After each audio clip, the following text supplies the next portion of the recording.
The colony ship Harmony's Dawn floated in the cold darkness of space like a dying whale. Captain Veltar stood on the bridge, watching his screens with growing fear. Red warning lights flashed everywhere. The main engines were dead. Life support was failing, and 50,000 Villani civilians were trapped inside his ship with nowhere to go. 3 days ago, everything had been perfect. The Harmony's Dawn was the pride of the Villani fleet, carrying families to a new world where they could build better lives. Children played in the recreation decks while their parents planned their future homes. The ship hummed with hope and excitement. Then the engines exploded. Veltar still remembered the sound. A deep grinding noise that shook the entire ship, followed by silence. The kind of silence that meant death was coming. Chief Engineer Kelmer had rushed to the engine room with his best team.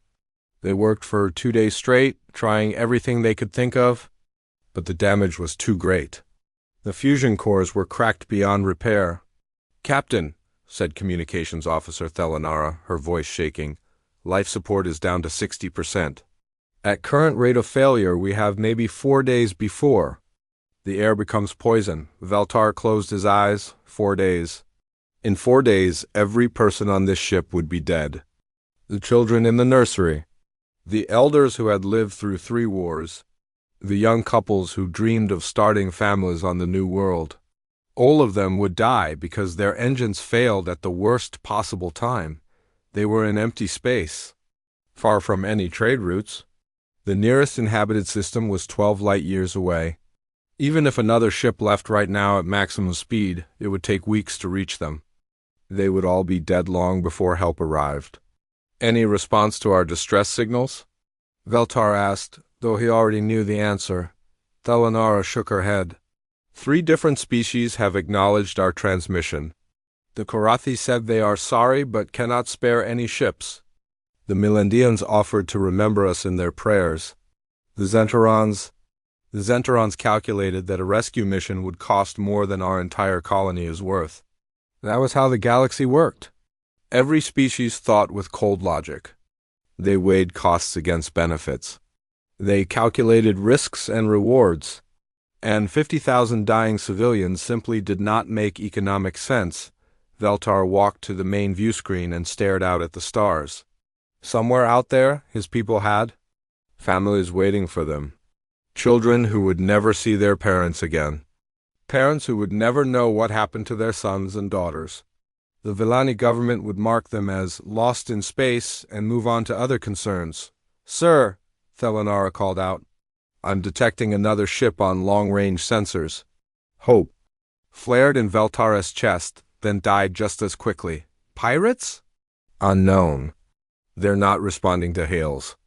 But Captain ... they're moving fast. Faster than any civilian ship should be able to move." Veltar felt ice in his stomach. Pirates were common in this part of space. They waited for ships to have problems, then moved in to steal whatever they could carry. They would take the healthy adults as slaves and leave everyone else to die. It was a horrible way to end, but maybe it was better than slowly suffocating in a dead ship. The unknown vessel came closer. Veltar could see it on the tactical display now. It was big. Much bigger than any pirate ship he had ever seen. And it was heavily armed. Weapons that could crack moons bristled from its dark hull. "Captain," whispered Navigation Officer Colrin, "that's not a pirate ship. That's a warship, a big one." Fear and confusion mixed in Veltar's mind. Why would a military vessel be out? Here? Had they done something wrong? Were they being arrested? It made no sense. The Villani were a peaceful people. They had no enemies. They had nothing worth stealing. The warship stopped just outside weapons range and hung there like a metal predator. Veltar could see gun barrels the size of transport tubes pointing at his ship. One shot from those weapons would turn the Harmony's Dawn into glowing vapor. "Incoming transmission," reported Thelanara. Her voice was barely a whisper. "Put it on screen." The view screen flickered and showed the bridge of the alien warship. Veltar had never seen anything like it. Everything was sharp angles and dark. Metal screens showed targeting information and weapon status. and in the captain's chair sat a creature that made Veltar's blood freeze. It looked almost like a Villani, but wrong in every way. Its skin was darker and tougher looking.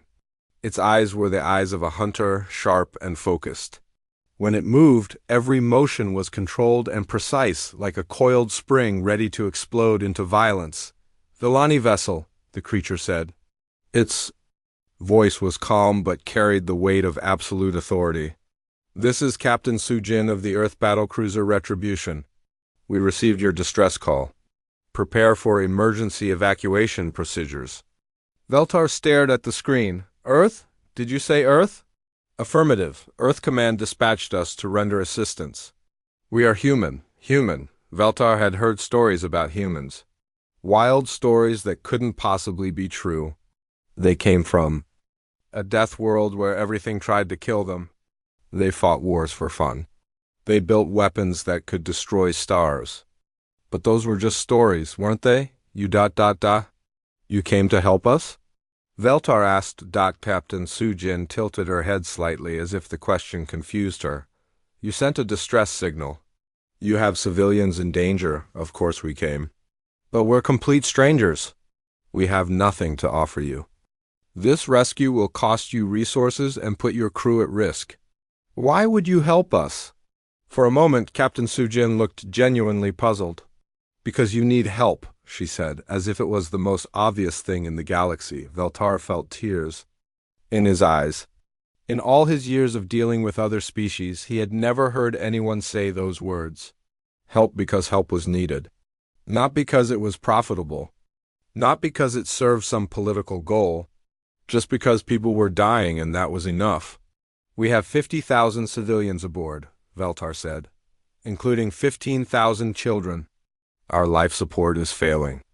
We have perhaps 3 days before total system collapse." Captain Sujin nodded. "Understood. We're not equipped for large-scale evacuation, but we'll make it work. My engineering teams are already modifying our cargo bays for life support. We'll take everyone." "Everyone?" Veltar couldn't believe what he was hearing. "But your ship?" "It's a warship. It's not designed for passengers." "No," agreed Captain Sujin. "It's designed to kill things that threaten innocent people. Today, the threat is system failure and exposure to vacuum. We'll treat it the same way we treat any other threat." Behind Captain Sujin, Veltar could see human crew members moving with purpose. They didn't argue or complain about the extra work. They didn't calculate costs or demand payment. They just started preparing to save 50,000 strangers because their captain had ordered it. "Captain Sujin," Veltar said, "I don't know how to thank you." The human woman smiled, and for a moment she didn't look like a predator at all. She looked kind. "No thanks needed, Captain. We're humans. Helping people is what we do." As the transmission ended, Veltar turned to his crew. They were all staring at the screen with the same expression of amazement and hope. "Sir," asked Delanara, "what are humans exactly?" Veltar looked back at the alien warship that had come to save them. "I think," he said slowly, "we're about to find out."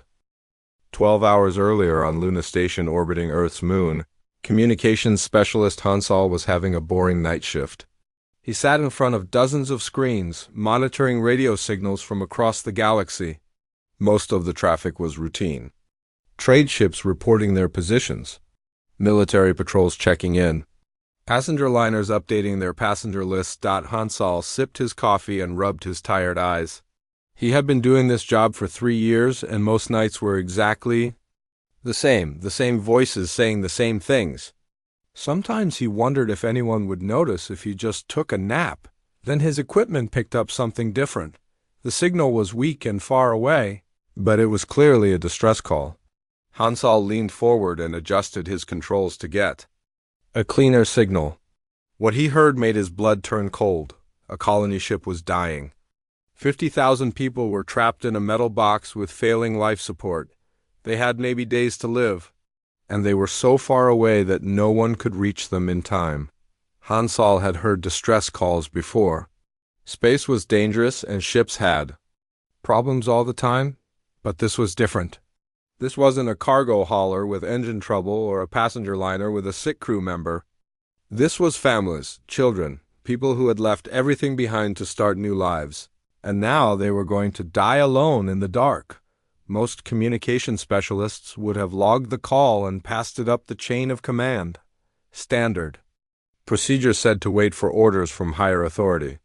But Hansal didn't think about procedures. He thought about the children on that ship. He thought about parents holding their babies and wondering if they would live to see another day. He grabbed his communication device and called Earth Command directly. "This is Luna Station. I have an emergency transmission from deep space. Colony ship in distress. 50,000 civilians, including children. Requesting immediate priority routing to Admiral Dongwu." The duty officer on the other end started to explain proper channels and paperwork requirements, but Hansal cut him off. "There are kids dying out there. Get me the Admiral now." 20 minutes later, Admiral Dongwu was sitting in the Pentagon's Deep Space Operations Center, listening to the alien distress call for the third time.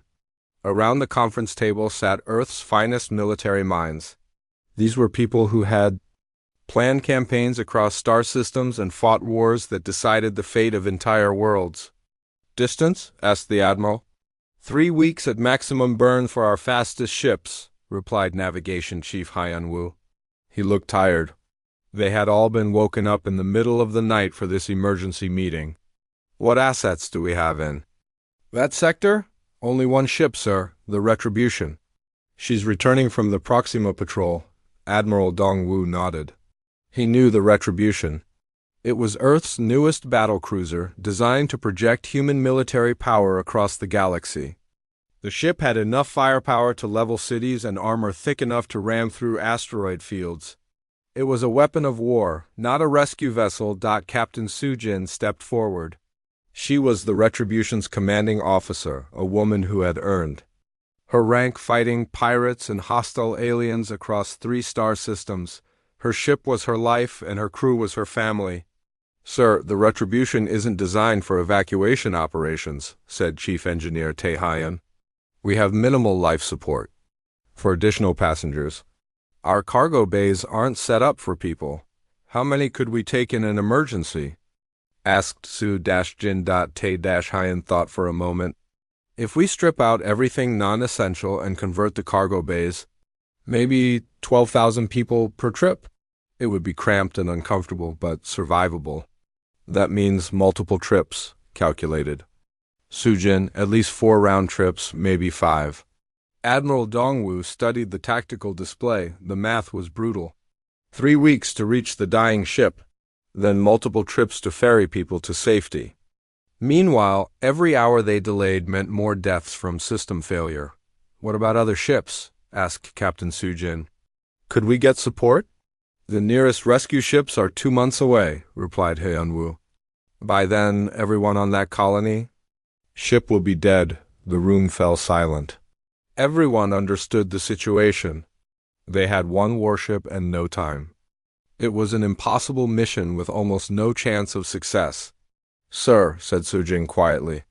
"Request permission to attempt rescue." Admiral Dongwu looked at her. "Captain, this is suicide. Your ship wasn't built for this kind of operation. You'll be risking your crew and your vessel for people you've never met." "Yes, sir, I understand. These aren't even humans. They're aliens. We have no treaty obligations, no strategic interests, no profit motive. This mission serves no military or political purpose." "No, sir, it doesn't." "Then why?" Sujin was quiet for a long moment. Around the table, hardened military officers waited for her answer. These were people who understood duty and honor and the cold mathematics of war. They knew that good intentions didn't always translate to good results. "Because they asked for help," Sujin said finally. "Because there are children on that ship who don't deserve to die. Because if we don't try, who will?" Admiral Dongwu smiled. It was the smile of a man who remembered why he had joined the military in the first place. Not for glory or power, but to protect those who couldn't protect themselves. "Very well, Captain. You are authorized to render all possible assistance. Don't let those people die." Sujin saluted. "Yes, sir, we won't let them down." As the meeting Broke up, Chief Engineer Tae Hyun approached Soo-jin with a worried expression. Captain, converting the cargo bays for life support is going to be a massive job. We'll need to install air recyclers, gravity generators, waste management systems, and we'll need to do it while traveling at maximum speed. How long? Asked Soo-jin. 72 hours if we push the fabrication teams to their limits, maybe longer if we run into problems. We don't have longer. Those people are dying right now. Every minute we waste is someone's life. Tae-hyun nodded. I'll get the team started immediately. We'll work in shifts around the clock. 2 hours later, the Retribution was burning through space at maximum speed toward the dying colony ship. In the engineering sections, human crew members worked frantically to convert cargo bays into temporary living spaces. They installed life support equipment designed for storing supplies, not keeping people alive. Captain Soo-jin stood on her bridge, watching the tactical display. The numbers were still brutal: 3 weeks of travel, multiple evacuation runs, and they were assuming everything went perfectly, which it never did. Captain, said Communications Officer Hansal, who had been transferred to the ship for this mission, we're receiving updates from the colony ship. Their life support is degrading faster than expected. Soo-jin felt ice in her stomach. How much time do we have? Maybe 72 hours from when we arrive, possibly less. That changed everything. They would have time for maybe 1 evacuation run. 2 if they were lucky. They couldn't save everyone. Ma'am, said Tactical Officer Minho, should we inform Earth Command of the situation? Soo-jin thought about it. Earth Command would probably order them to save as many people as possible and accept the losses. It was the logical decision, the smart decision, the decision that would look good in the history books. No, she said finally. We're going to save them all. Captain, the math doesn't work. We can't possibly. Then we'll change the math, Soo-jin interrupted. We'll find a way, we always do. The Retribution flew through the darkness toward 50,000 strangers who needed help.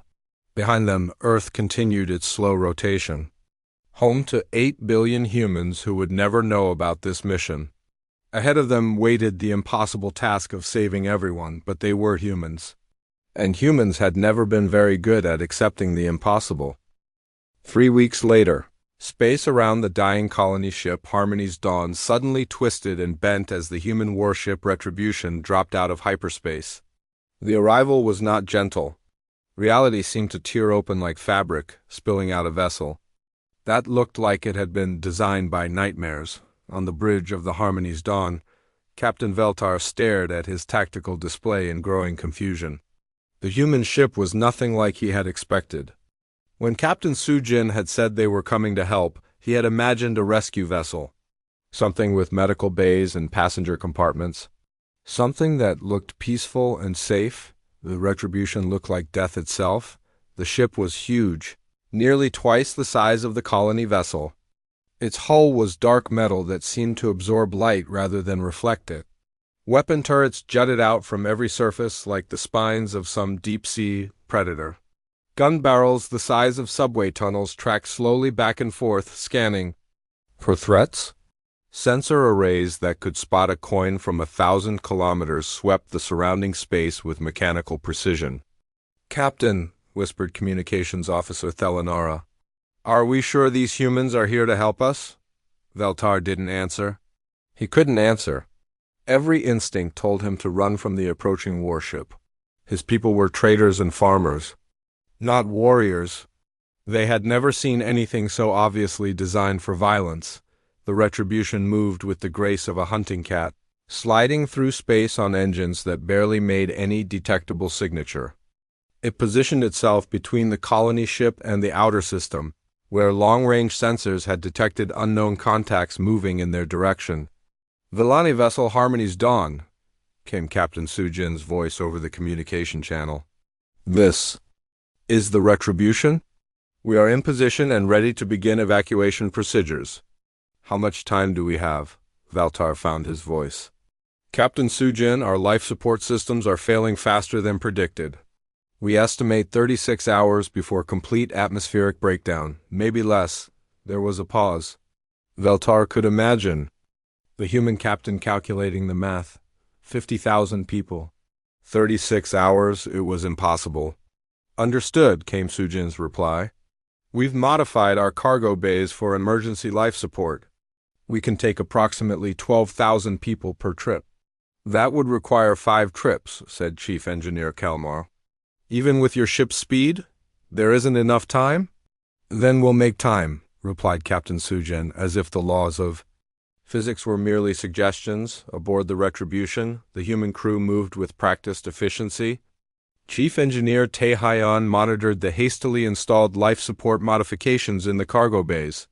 The work had been rushed, but it would hold. It had to hold. Captain, reported Medical Officer Young-soo, I've reviewed the Villani physiological data they transmitted. Their biology is compatible with our emergency atmospheric mix. We can safely transport them, but the conditions will be cramped. Captain Sujin nodded. Better cramped than dead. Navigation, plot the most efficient course to the nearest Villani world. Engineering, I want those habitat modules tested and ready. Captain, interrupted Tactical Officer Minho. His voice carried a note of concern. Long-range sensors are detecting multiple contacts in the outer system. At least 40 vessels moving in formation. Sujin's expression hardened. Configuration? Mixed. Some appear to be converted cargo haulers with added weapons. Others look purpose-built for combat. They're moving to surround both our position and the colony ship. Captain Sujin studied the tactical display. She had seen this pattern before. Scavengers and pirates often waited for disabled ships, circling, like vultures until the crew was too weak to fight back. Then they would move in to strip everything of value and take the survivors as slaves. Time to intercept? She asked. At current approach speed, approximately 4 hours? Sujin opened a channel to the Villani ship. Captain Veltar, we have hostile contacts approaching your position. Multiple vessels, unknown intent but likely hostile. Continue evacuation procedures. Do not stop for any reason. On his bridge, Veltar felt his heart sink. Captain Sujin, there are dozens of ships out there. Your vessel, however impressive, cannot possibly fight them all. The human captain's laugh was cold and sharp. Captain Veltar, you don't understand what humans consider acceptable odds. Veltar looked at his crew. They were all staring at the tactical display, watching the approaching enemy fleet. 47 ships against 1. It was madness. Captain, said Navigation Officer Colrin quietly, maybe we should surrender. Pirates usually keep some people alive to sell as slaves. It's better than everyone dying. No, said Veltar firmly. The humans came here to save us. We will not abandon them now. Aboard the Retribution, Weapons Officer Ji-hoon powered up the ship's primary armament. Banks of railguns that could punch holes through moons hummed to life. Plasma cannons designed to melt asteroids glowed with barely contained energy. Missile tubes loaded with warheads that could crack planets opened like hungry mouths. Captain Sujin stood in the center of her bridge, watching the enemy formation approach. Her crew moved around her with calm efficiency, preparing for battle. These were people who had fought across 3 star systems. They had faced impossible odds before and survived. Captain, reported Chief Engineer Tae Hyeon, all weapons systems online. Power distribution optimal. We're ready for combat operations. Defensive systems? Shields at maximum. Armor plating.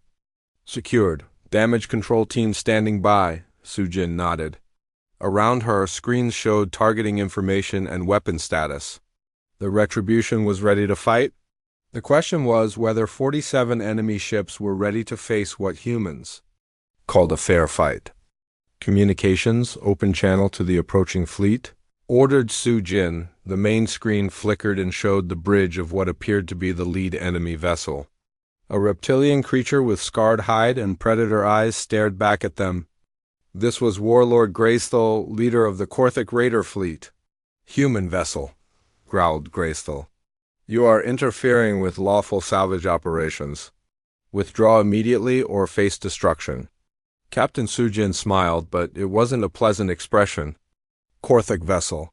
You are threatening civilian refugees under the protection of the Earth Defense Force. I strongly advise you to reconsider your course of action. Graceful's laugh was like grinding metal. One ship against 47. You humans are either very brave or very stupid. Why not both? Replied Sujin. The Korthek warlord studied the human captain through the view screen. He had heard stories about humans. Wild tales of impossible victories and suicidal courage. But they were just stories. No species could be that dangerous. Last. Warning, human, withdraw or die. Captain Sujin's smile disappeared, replaced by something much more frightening. Warlord Graceful, I need you to understand something very important. Behind me is a ship full of children and families who asked for help. In front of me is a fleet of pirates who want to hurt them. This is what humans call a target-rich environment. She cut the transmission and turned to her weapons officer. Mr. Ji-hoon, you are authorized to engage hostile targets. Show them what happens when they threaten innocent people. The Korthek fleet opened fire first, as Captain Sujin had known they would. Plasma bolts and kinetic rounds streaked through space toward the Retribution. The human ship's shields flared as the enemy weapons struck, creating brilliant displays of light and energy. When the light faded, the Retribution hung in space completely undamaged. Our turn, said Captain Sojin quietly. What happened next would be talked about in bars and spaceports across the galaxy for generations. The human warship didn't just fight back. It taught 47 pirate ships the difference between predators and apex predators. The Retribution unleashed hell. Captain Sujin stood calmly on her bridge as her ship's weapons came to life around her. The first salvo from the human warship was precise and devastating. Hypervelocity railguns fired tungsten slugs at a significant fraction of light speed. The projectiles punched through Korthek shields like they were made of paper and turned enemy hulls into expanding clouds of superheated metal. 3 pirate ships simply ceased to exist in the first 2 seconds of combat. Direct hits on targets Alpha 1 through Alpha 3, reported Weapons Officer Ji-hoon with professional calm. Targets destroyed. On the bridge of the Harmony's Dawn, the Villani crew watched in stunned silence as the human ship carved through the enemy formation. Captain Veltar had seen space battles before, but nothing like this. The Retribution moved like a living thing, rolling and turning to bring different weapon systems to bear while avoiding incoming fire with impossible grace. How are they doing that? Whispered Chief Engineer Kalmor. The energy output alone should have overloaded their power systems. Captain Veltar studied the tactical display, trying to understand what he was seeing. The human ship wasn't just fighting. It was hunting. Each shot was calculated for maximum effect. Each maneuver put the enemy at a disadvantage while protecting the colony ship behind them. They're not just defending us, Veltar realized. They're treating those pirates like prey. Another wave of Korthek ships rushed forward, trying to overwhelm the lone human vessel with sheer numbers. Plasma cannons fired streams of superheated gas while missile launchers spat out swarms of guided warheads. The space around the Retribution filled with deadly energy and explosions. The human ship's shields flared and sparked under the assault, but held. Counter-battery fire from the Retribution's point defense systems intercepted most of the incoming missiles, turning them into brief flowers of light in the darkness. What few weapons managed to reach the hull-struck armor plating designed to withstand the fury of dying stars. Hull integrity at 97%, reported Chief Engineer Tae-hyun. Minor damage to outer plating. Nothing critical. Captain Sujin nodded without taking her eyes off the tactical display. Target their engines, not their command sections. I want survivors to spread the word about what happens when you threaten civilians under human protection. The Retributions. Next salvo was even more precise than the first. Plasma beams lanced out with surgical accuracy, slicing through engine compartments and power systems. Korthek ships that had been charging into battle suddenly found themselves drifting helplessly in space, their drives dead and their weapons offline. Warlord Graceful watched from his flagship's bridge, as his fleet was systematically dismantled by a single enemy vessel.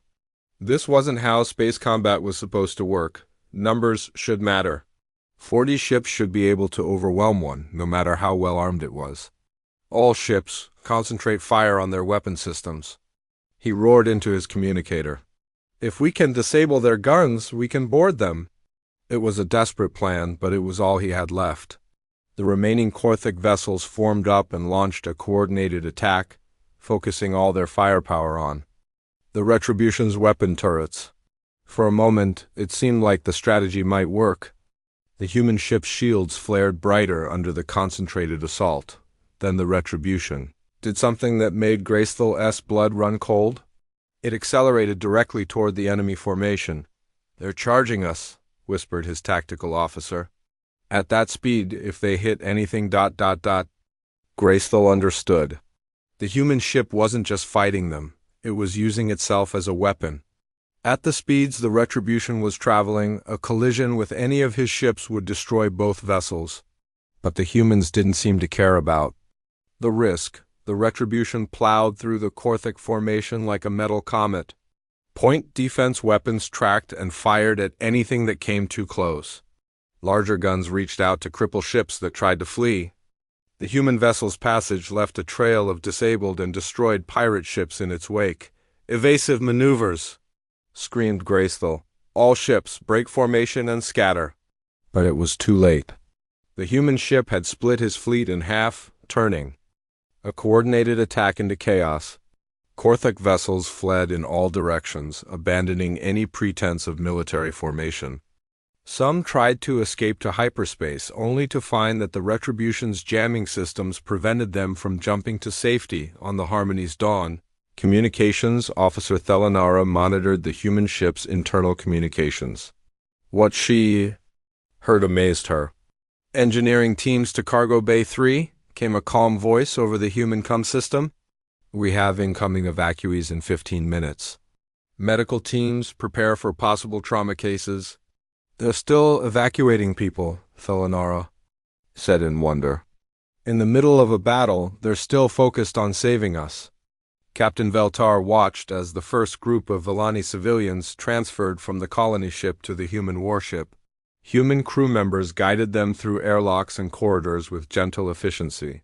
Soldiers who had been firing planet-killing weapons moments before now helped frightened children find places to sit. Dr. Young-Soo met each group of evacuees personally, checking for injuries and offering water and comfort food.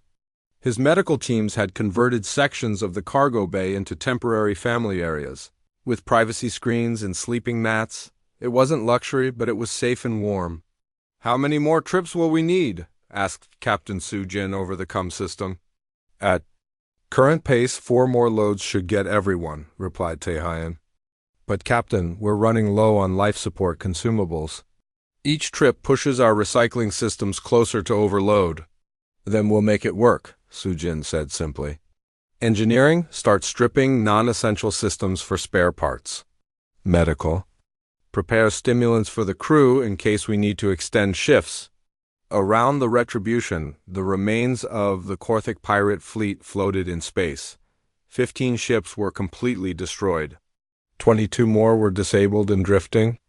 The remaining 10 vessels had managed to escape to the edge of the system, where they watched the human ship with newfound respect and terror.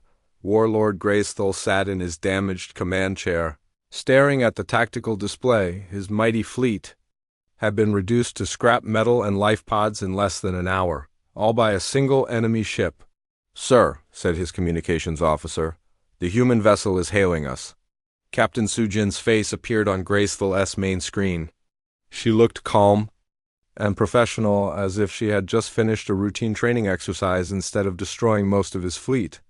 "Warlord Graceful," she said, "I'm going to give you and your remaining ships exactly 1 chance to leave this system alive. Take your survivors and go. If I see any Korthic vessel within 10 light years of this location in the next year, I will hunt you down personally." Gracethul wanted to snarl and threaten, but the words died in his throat. The human captain wasn't bluffing. Her ship had just proven that human threats were promises. "And Warlord," added Soo-jin, "spread the word. Anyone who attacks civilians under human protection answers to us. Make sure your fellow pirates understand what that means. The transmission cut off, leaving Graceful staring at an empty screen. Around him, his surviving crew looked at him with fear and confusion. They had followed him because he was strong, because he won battles and took valuable prizes. Today, they had learned that there were things in the galaxy much stronger than Korthik warlords. As the pirate ships limped away into hyperspace, the Retribution continued its evacuation mission. Human crew members worked tirelessly to save 50,000 strangers, treating the rescue operation as the most important mission of their lives, because for humans it was. 72 hours after the battle, the last group of Vellani civilians walked through the airlock from their dying colony ship onto the Retribution. Captain Veltar was among them, taking one final look at the ship that had been his home for. The past 6 years, the Harmony's Dawn was truly dead now. Emergency power had failed 8 hours ago, and the ship floated in space like a metal coffin. But everyone who had lived aboard her was safe. All 50,000 civilians were now crammed into the human warships converted cargo bays. Captain Sujin met Veltar at the airlock, offering him a cup of something hot that smelled wonderful. "Coffee," she explained. "It's a human drink. Helps. You stay awake when you're tired." Veltar accepted the cup gratefully. He hadn't slept in 3 days, and the warm liquid made him feel more alive than he had in weeks. Around him, human crew members guided the last evacuees to their assigned areas with the same gentle efficiency they had shown from the beginning. "I still don't understand how you did this," Veltar said, looking around at the bustling activity. "Your ship wasn't designed for passengers, but you've somehow made room for everyone." Sujin smiled tiredly. "We stripped out everything we didn't absolutely need. Removed weapons from 3 of the forward turrets to make more living space. Converted the main shuttle bay into family quarters. My crew is sleeping in shifts and sharing bunks, but nobody complained. Your people sacrificed their own comfort for strangers." "That's what humans do," Sujin replied, as if it was the most natural thing in the galaxy. The cargo bays had been transformed into something resembling a small city. Human engineers had worked around the clock to install proper lighting, air circulation, and waste management systems. Privacy screens divided the space into family areas. Children's drawings decorated the walls. The sound of voices and laughter filled the air. Dr. Young-Soo moved through the crowded spaces, checking on patients and making sure everyone had what they needed. He had established a full medical center in one corner of the bay, complete with beds for the sick and a small surgery suite. Vellani medical officers worked alongside human doctors, sharing knowledge and learning from each other. "Any serious cases?" asked Captain Sujin. "Nothing we can't handle," replied Young-Soo. "Mostly malnutrition and dehydration from the failing life support. A few injuries from the evacuation, but everyone is stable. The children are adapting remarkably well." Sujin looked across the improvised living area and saw human soldiers playing games with Vellani youngsters. The language barrier didn't seem to matter. Laughter was universal, and children found ways to communicate that adults often forgot. Tactical. Officer Minho approached with a datapad. "Captain, we're receiving multiple transmissions from various star systems. Word about what happened here is spreading fast." "What kind of transmissions?" "Mixed. Some are congratulations from allied species. Others are concerns about human military capabilities. And we're getting requests." Sujin raised an eyebrow. "What kind of requests?" "Distress calls. 7 different ships in trouble, all requesting human assistance. Apparently everyone thinks we're running a galaxy-wide rescue service now." Captain Sujin sighed. She had expected this. News traveled fast in space, and the story of a human warship single-handedly defeating a pirate fleet while rescuing 50,000 civilians would spread across every spaceport in the galaxy within days. "Forward the distress calls to Earth." "Command," she ordered. "They can decide how to respond. Our mission is to get these people home safely." The journey to Vellani Prime took another week.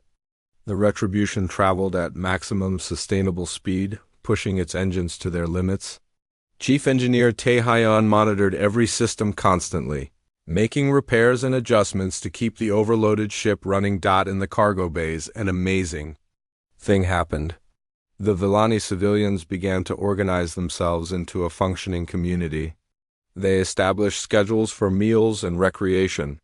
They set up schools for the children and discussion groups for the adults. They created art and music to pass the time, and they watched the humans. Captain Veltar spent hours observing the human crew as they went about their duties. These were professional soldiers who had just fought one of the most one-sided battles in galactic history, yet they treated their passengers with incredible kindness and respect. "Why do you do this?" Veltar asked Engineering Chief Tae-hyun one day. "Your people could have ignored our distress call." "You had no obligation to help us." Tae-hyun paused in his work on a malfunctioning air recycler. "Have you ever heard of the old Earth saying about drowning swimmers?" "No. When someone is drowning, you don't ask if they can pay you before you jump in to save them. You just save them. That's what decent people do. But the risk to your ship, your crew, would you feel good about yourself if you let 50,000 people die because it was risky to save them?" Tae-hyun asked quietly. Veltar thought about it and realized he couldn't answer that question the way he wanted to. His own people were good, caring individuals, but they also thought practically about costs and benefits. They would have tried to help, but they would have calculated the odds first. Communications Officer Hansal was teaching a group of Villani children how to use the ship's internal communication system. The youngsters were fascinated by the technology and eager to learn. One small girl had appointed herself his assistant and followed him everywhere. "The humans are different from other species we've met," observed Thelanara, watching the interaction. "They don't seem to think about what they get in return." "Maybe that's why they're so dangerous," suggested Navigation Officer Colrin. "They don't fight for profit or territory. They fight for ideas, for people they don't even know." Captain Veltar nodded slowly. "That was exactly what made humans terrifying to their enemies and precious to their friends. They would cross the galaxy to save strangers, then fight anyone who tried to stop them." On the bridge of the Retribution, Captain Sujin received regular updates from her crew. The ship's systems were holding up better than expected, but the strain was showing. They were consuming supplies at 3 times the normal rate and pushing equipment beyond safe limits. "How much longer can we maintain current conditions?" she asked Tae-hyun. "Another week, maybe 2 if we're lucky. After that, we'll start having serious system failures." It would be enough. Villani Prime was only 4 days away at current speed. They would make it with time to spare, but then Tactical Officer Minho detected new contacts on long-range sensors. "Captain, I'm reading multiple ships moving to intercept our course. Configuration suggests military vessels." Sujin studied the tactical display. 6 ships in a loose formation, clearly waiting for them to arrive. "Any identification?" "Negative. They're running silent, no transponder signals, but Captain Data, they're big, much bigger than the pirate ships we fought before." Captain Sujin felt a cold knot form in her stomach. Someone else had heard about the human ship carrying 50,000 Villani civilians. Someone with enough firepower to think they could take what they wanted. "All hands prepare for possible combat operations," she announced over the ship's intercom. "Passengers, please remain in designated safe areas." In the cargo bays, the Villani civilians heard the announcement and felt fear creep back into their hearts. They had thought they were safe. They had thought the nightmare was over, but Captain Veltar looked around at the human crew members who were calmly preparing for another battle, and he felt something different. He felt sorry for whoever was stupid enough to threaten a ship full of children under human protection. The 6 unknown ships waited in perfect formation between the Retribution and Villani Prime like metal wolves blocking the path home. Captain Sujin studied the tactical display with growing concern. These vessels were not pirates or raiders. They moved with military precision and carried enough firepower to level cities. "Any response to our hails?" she asked Communications Officer Hansal. "Negative, Captain. They're maintaining complete radio silence." Tactical Officer Min Ho provided more disturbing news. Long-range scans confirm these are military-grade vessels. Unknown design, but heavily armed. Each ship is roughly the size of our own. Captain Sujin felt the weight of 50,000 lives pressing down on her shoulders. After everything they had been through, after defeating the pirates and saving everyone from the dying colony ship, now this. Someone wanted to stop them just hours away from safety. In the cargo bays, the Villani civilians sensed the tension. Parents held their children closer. The elderly whispered prayers. Everyone remembered how close they had come to dying in the cold darkness of space. Captain Veltar made his way to the bridge, where Captain Sujin allowed him to observe the situation. He looked at the tactical display showing the blocking ships and felt his heart sink. "Who are they?" he asked quietly. "Unknown," replied Sujin, "but they're definitely here for us." The mystery was solved when the lead enemy vessel finally responded to human hails. The main screen flickered to life, showing a bridge filled with creatures that made Veltar's blood run cold. They were tall and thin with pale skin and cold eyes. Their movements were precise and calculating, like machines wearing flesh. "Human vessel," spoke their leader in a voice devoid of emotion. "You are carrying property that belongs to the Syndicate. Surrender the Villani civilians and your ship will be allowed to depart." Captain Sujin's expression didn't change, but everyone on the bridge could feel the temperature drop. "Property? These are refugees under the protection of Earth. The Villani owe significant debts to Syndicate banks. They attempted to escape their obligations by fleeing to a colony world. We are here to collect what is owed." Veltar felt sick. He had heard whispers about the Syndicate, a criminal organization that operated across multiple star systems. They used legal contracts and debt manipulation to enslave entire populations. Apparently, someone in the Villani government had borrowed money from them. "The civilians on this ship are not responsible for government debts," said Captain Sujin. Firmly, the Syndicate leader tilted his head slightly. "Incorrect. Under Syndicate law, all citizens share responsibility for their government's obligations. They will work in our facilities until the debt is paid. We estimate 47 years of labor should be sufficient." 47 years? An entire lifetime of slavery for people whose only crime was seeking a better life on a distant world. "I see," said Captain Sujin with dangerous calm. "And if I refuse?" "Then we will take them by force. Your ship is powerful, but we are 6. The mathematics are not in your favor." Captain Sujin looked around her bridge at the faces of her crew. These were people who had volunteered for this mission knowing it might be suicide. They had worked without sleep to save strangers. They had fought pirates and pushed their ship beyond safe limits. Now they were being asked to hand over 50,000 innocent people to slavers. "Chief Engineer Taehyun," said Sujin quietly, "how are our weapon systems?" "All primary systems operational, Captain. We're running low on some types of ammunition, but we have enough for another fight." "Medical Officer Youngsu, how are our passengers?" "Stable, Captain.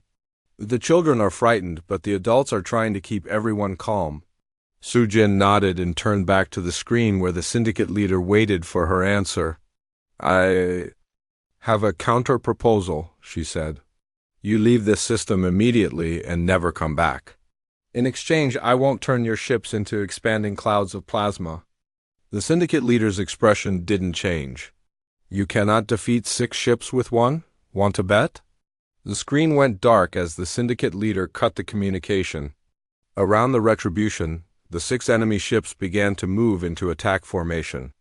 "All hands, battle stations," announced Captain Sujin. "Passengers, please move to designated safe areas immediately." In the cargo bays, human crew members helped Villani civilians find shelter behind reinforced bulkheads. Dr. Young-soo made sure the medical bay was ready for casualties. Engineering teams checked and double-checked every system. "Captain," said Weapons Officer Ji-hoon, "we're outnumbered 6-1. Even if we win, we'll likely take heavy damage." "Then we better make sure we win fast," replied Sujin, the Syndicate. Ships opened fire simultaneously, filling space with plasma bolts and kinetic rounds. The Retribution's shields flared under the coordinated assault, energy discharges lighting up the darkness like artificial lightning, but Captain Sujin had learned something important during their fight with the pirates. Most species thought of space combat as a contest between ships. Humans thought of it as a contest between crews. "All power to forward shields," she ordered. "Emergency acceleration straight at the enemy formation." The Retribution charged directly toward the 6 Syndicate vessels like an angry comet. The enemy ships tried to scatter, but Sujin had anticipated this. She aimed for the gap between 2 ships, forcing them to choose between collision and breaking formation. They chose to break formation. The moment the Syndicate ships lost their coordinated firing pattern, the Retribution struck back. Railgun rounds tore through enemy hulls. Plasma cannons melted armor plating. Missile swarms overwhelmed point defenses. 2 Syndicate ships exploded within the first minute of combat. "Target their engines," ordered Sujin. "I want survivors to tell their friends what happens when you threaten our passengers." The remaining 4 enemy ships tried to reform their attack pattern, but they were fighting a crew that had already proved themselves against impossible odds. Human precision and determination carved through Syndicate tactics like a knife through paper. In the cargo bays, Villani civilians listened to the sounds of battle echoing through the ship's hull.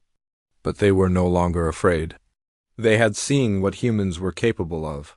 They had seen how far these strange warriors would go to protect innocent people. The battle lasted exactly 11 minutes. When it was over, 4 Syndicate ships were drifting in space with dead engines and failing life support.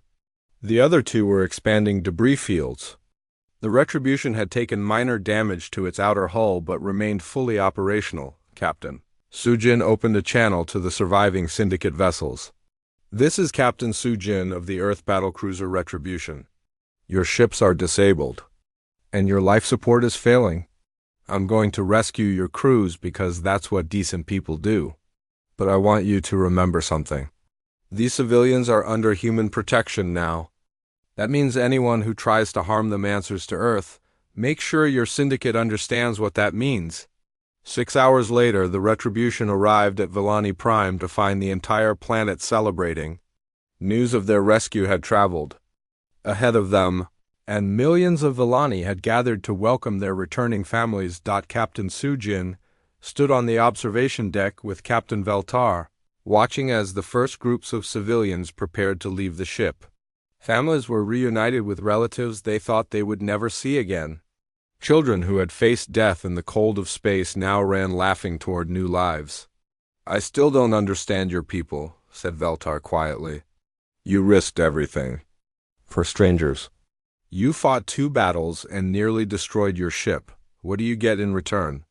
Captain Sujin smiled as she watched a human soldier teach a group of Villani children a card game one last time before they left the ship.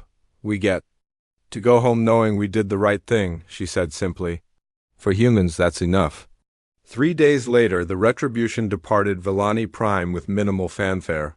But across the galaxy, in spaceports and trading stations, in pirate dens and corporate boardrooms, people told the story of the human warship that answered a distress call with overwhelming force and treated rescue operations as an acceptable reason for war. The message spread to every corner of civilized space: attack the innocent, and the humans will find you. And when they do, they won't just save their victims. They'll make sure you never threaten anyone again. In the depths of space, other distress calls echoed through the darkness.